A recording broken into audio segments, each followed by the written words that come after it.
Добрый день, дорогие зрители. Меня зовут Ольга. Я представляю компанию Relacode, где я работаю старшим аналитиком по направлению Франции. В сегодняшнем видео я расскажу вам о медицинском страховании во Франции. Хочу напомнить, что компания Relacode на рынке уже более 7 лет. Мы занимаемся релокацией команд через открытие бизнеса и получение рабочих виз в более чем 10 стран мира. Также хочу пригласить вас в наш телеграм-канал, где мы публикуем самые интересные свежие новости о мире релокации, а также делимся кейсами наших клиентов. Также в Релокоде мы проводим бесплатные консультации для наших клиентов. Вы можете написать нам по номеру телефона, который вы видите на экране в WhatsApp. Обязательно подберем менеджера, который поможет ответить на все ваши вопросы.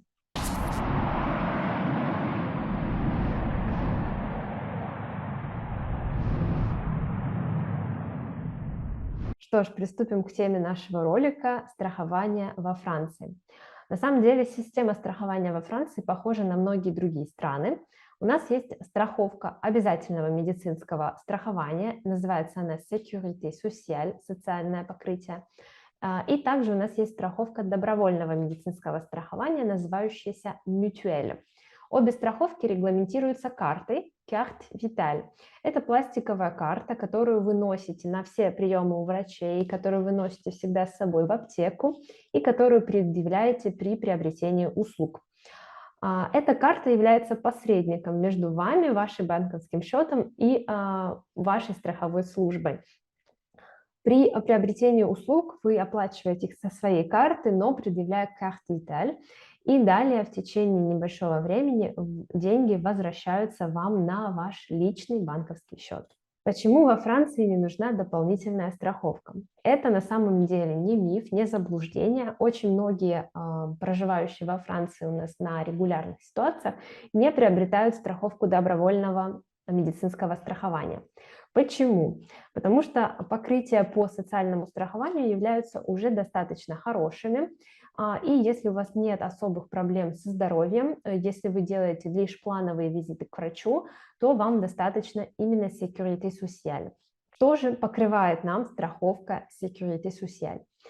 Здесь нам важно, конечно, помнить, что 100% всех услуг она нам покрыть не сможет. Однако она покрывает многие визиты к врачам и также приобретение каких-то лекарственных средств по рецепту. Здесь именно ключевое слово по рецепту, то есть сначала вам следует посетить вашего терапевта, получить рецепт, либо получить направление к другому специалисту, и следом вы можете приобрести лекарства с компенсацией в аптеке. Кто может получить страховку во Франции? На самом деле получить страховку во Франции может любой человек, который легально проживает в стране. То есть у вас есть документ, подтверждающий вашу регулярную ситуацию. Это, например, титр де séjour, ваш ВНЖ по типу студент или, например, сопровождающая семья или паспорт талант и многие другие типы ВНЖ. И также, если вы имеете постоянное жилье на территории Франции. Какие документы необходимо предоставить для получения карты? На самом деле перечень документов совсем небольшой. Он включает в себя копию документа, удостоверяющего вашу личность, то есть вашего паспорта, также копию вашего титра де séjour, вашего ВНЖ. Если вы официально не устроены на работу, вам нужно подтвердить вашу регулярную ситуацию во Франции. Документом, подтверждающим данный статус, может быть, например, квитанция об оплате аренды или квитанция об оплате каких-либо жилищно-коммунальных услуг. Кроме того, вам нужно обязательно прикрепить справку из банка с вашими реквизитами. Такая справка должна обязательно включать в себя РИБА и ИБАН. Также по возможности мы советуем нашим клиентам прикрепить их свидетельство о рождении, апостилированное и переведенное у присяжного переводчика на территории Франции. Сроки получения Carte Vitale. Здесь важно понимать, что получение вашей карточки страхования происходит в два этапа. Первым этапом вы запрашиваете социальный страховой номер. Делаете вы это по почте, отправляя заказное письмо в ближайшее отделение страхования. Ответ от них вы должны получить примерно в течение 2 месяцев. Здесь важно отметить, что если вы после 2 месяцев ожидания не получили ответ, вам нужно начинать им писать, звонить и узнавать статус вашего досье. Если все хорошо, вы получили номер страховой, вы можете регистрироваться на сайте Амели и запрашивать карточку уже на сайте. Также вы можете запросить карточку и по почте, но тогда немножко увеличится процесс ожидания.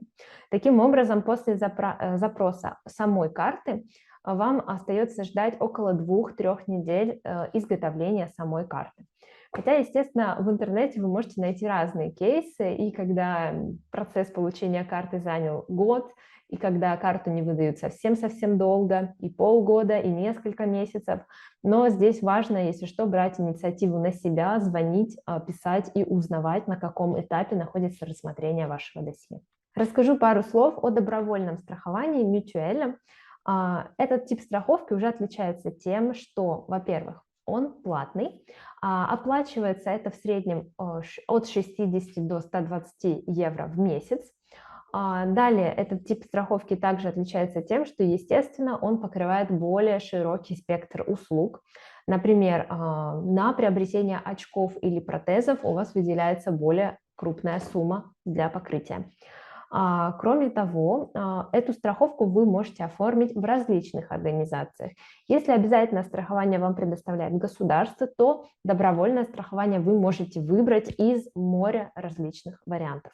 Как долго возмещают расходы по карте?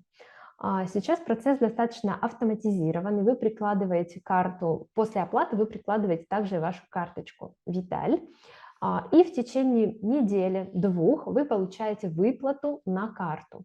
Однако бывают случаи такие, что у врача или в аптеке не будет автомата, этого терминала для карт. В таком случае вам необходимо получить листик feuille de soin и далее прикрепить его на сайте, эту квитанцию. Тогда выплата будет вам выплачиваться примерно в течение месяца.